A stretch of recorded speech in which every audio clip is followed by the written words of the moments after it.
Morning, guys. Good morning. We're the Meiers. We got Levi, Danica, Jess, and I, and this is Bella.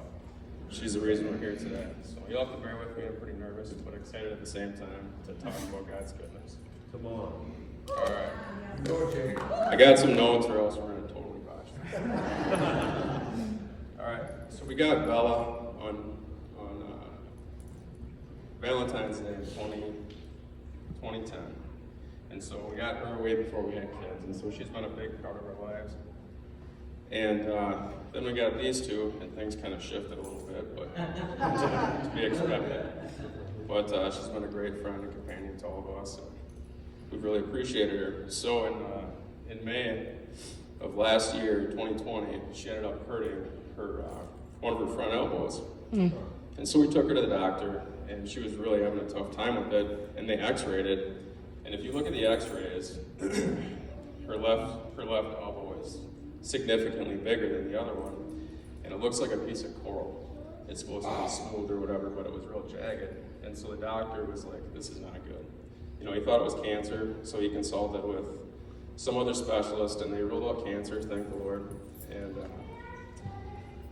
he said that she was at a real high risk for blowing her joint out. And at her age, if that happens, the outcome was going to be pretty bad. And so the contingency plan was to hold her down, like keep her calm all summer long, in hopes that her joint would solidify with scar tissue, which for a German short hair is a pretty tough deal, you know?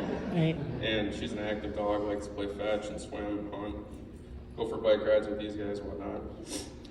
So we were able to do that, and it took a lot of prayers, a lot of tears. This dog's probably been prayed more than any dog I know. Covered in tears. These guys prayed for her daily. You know, it was a good learning lesson for them. You know, it was awesome. We came together as a family and just prayed over her all the time. At the end of the summer, we took her into the vet to get reevaluated, and the vet kind of looks at us, and he's like, I need to rewind. The vet, so back in May when we took her in, the vet's like, yeah, we're punching hers over. And so the selfish part of me was very sad. You know, Bella's my buddy, we go hunting all the time. And so I was sad for myself and the kids, obviously, or whatever. And that's where a lot of the tears came from. And I honestly thought we were gonna have to put her down. But we persevered, God was good through the summer, and when it came time for evaluation in the fall, the vet's like, why wouldn't you hunt her? Go take her. And I was like, holy smokes, I got my dog back, you know? Yeah. And so we go forward, and we're getting ready to go on our first hunt. And Jess was actually downstairs taking a nap, and these two were here in the living room before I was ready to go. And I'm like, all right, guys, we got to lay hands on Bella. We got to pray protection over her joints. Come so on. we go forward here. So, long story short, we lay hands on Bella. And these two are praying for her and prayed protection over her joints. And we left to go hunting, and we get to the field, and I'm so nervous. I'm so scared, you know, it's one wrong step and it's all over. So we start walking and hunting and walking and hunting. Next thing I know, we put on a whole bunch of miles and shot a lot of birds, and I hunted her like crazy last year. It was awesome. You know, God solidified her joint, brought her forward, we didn't have to put her down. It was an amazing story. Yeah. And so fast forward to this past summer here, she ended up getting hurt again, just playing fetch like normal or whatever. And so we took her to our normal vet, and this time they thought it was her back leg that was torn. They did some x-rays and whatever. So we, again, started the grieving process. Being at her age, I thought we were gonna have to put her down again. And the vet's like, well, if you want, you can take her to get a second opinion from an actual surgeon that does the knee surgeries.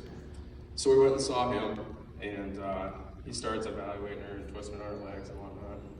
He's like, it's not her knee, her elbow, or whatever you want to call it. And so he's like, well, it's in her back. He took some x-rays of her back, and Jess and I were there, and we were again thinking the worst, that we were going to have to put her down. And kind of kept it from these two. You know, there's no sense in sounding the alarm when it's not going to happen. So again, the contingency plan was to like keep her calm for a month or two and let her body heal up. And that was, I don't know, probably 3 months ago, I suppose. And now she's here standing in front of you guys walking, you know?